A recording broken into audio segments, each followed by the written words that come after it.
A short time ago, the United States military began major combat operations in Iran.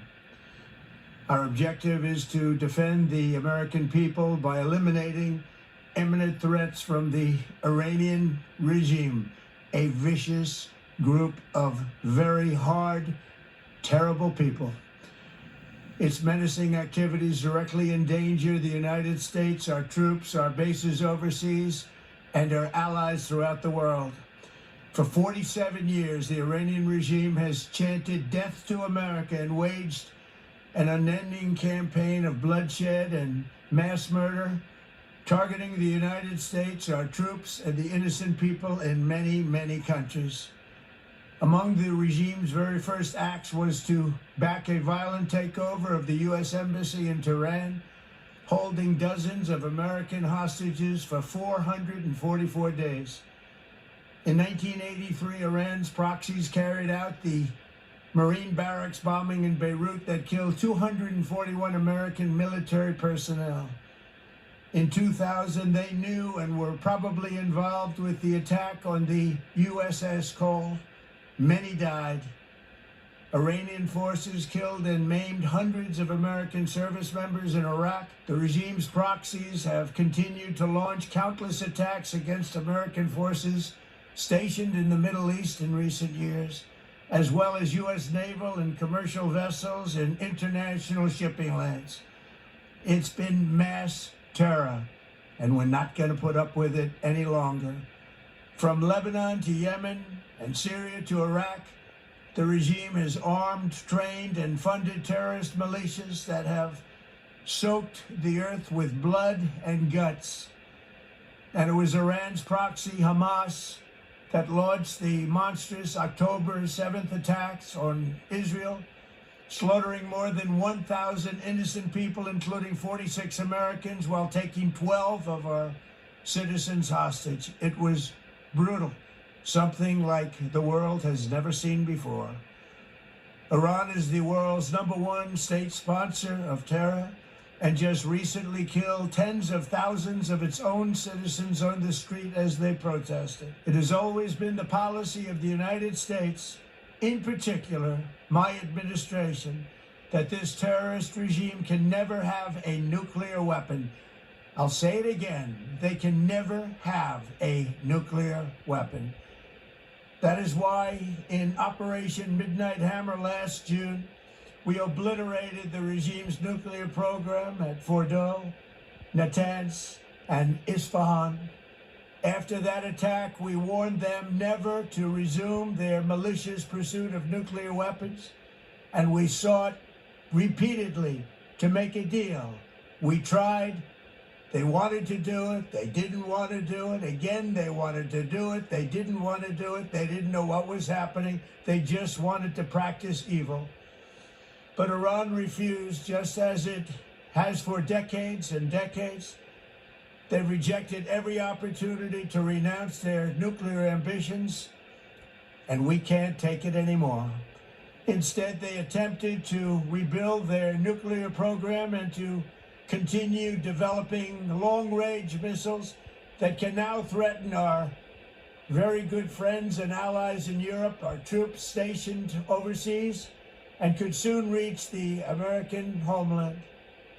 Just imagine how emboldened this regime would be if they ever had and actually were armed with nuclear weapons as a means to deliver their message.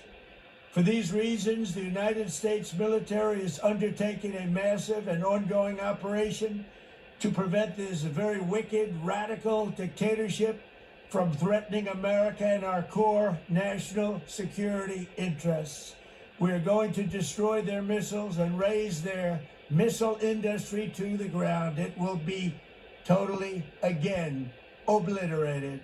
We're going to annihilate their Navy. We're going to ensure that the region's terrorist proxies can no longer destabilize the region or the world and attack our forces and no longer use their IEDs or roadside bombs, as they are sometimes called, to so gravely wound and kill thousands and thousands of people, including many Americans.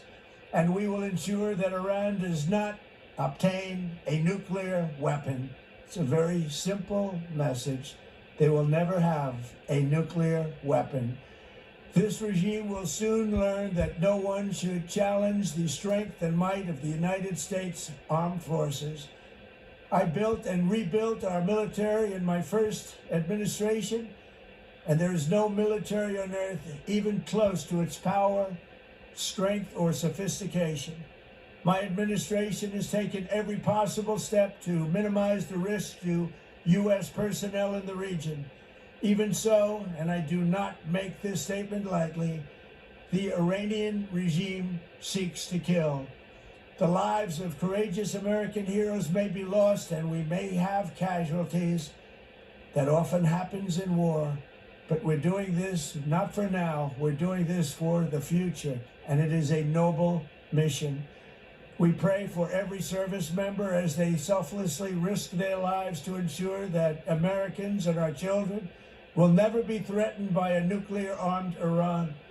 We ask God to protect all of our heroes in harm's way, and we trust that, with his help, the men and women of the armed forces will prevail.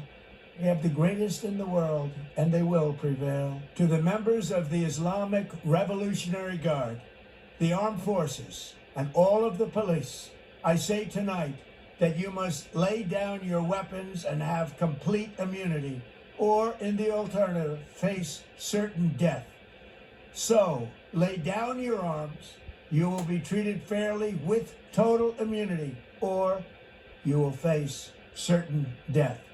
Finally, to the great, proud people of Iran, I say tonight that the hour of your freedom is at hand.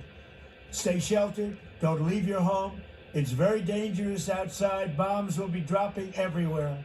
When we are finished, take over your government. It will be yours to take. This will be probably your only chance for generations. For many years, you have asked for America's help, but you never got it. No president was willing to do what I am willing to do tonight. Now you have a president who is giving you what you want. So let's see how you respond. America is backing you with overwhelming strength and devastating force. Now is the time to seize control of your destiny and to unleash the prosperous and glorious future that is close within your reach. This is the moment for action. Do not let it pass. May God bless the brave men and women of America's armed forces.